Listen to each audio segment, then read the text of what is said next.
વલસાડ જિલ્લામાં રવિવારના રોજ પૂરો દિવસ વાદળછાયું વાતાવરણ રહ્યું હતું. તે બાદ સોમવારની સવારથી ફરીથી મેઘરાજાએ પોતાની બેટિંગ શરૂ કરી હતી, જે સાંજ સુધી અવિરતપણે ચાલુ રહેતા જનજીવન પ્રભાવિત થયું હતું. તો સૌથી વધુ વરસાદ વલસાડ જિલ્લાના કપરાડા તાલુકામાં નોંધાયો હતો.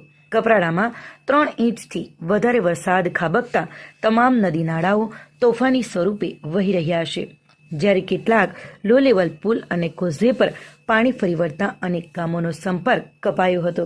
બીજી બાજુ સતત વરસી રહેલા વરસાદના કારણે નદી નાળા ઉપરના ચેકડેમો પણ છલકાઈ રહ્યા છે. કપરાડામાં ઉપરવાસમાં ભારે વરસાદના કારણે કેતકી ગામ નજીક ઘોંટવા નદીના પાણી કોઝવે પર ફરી વળ્યા હતા.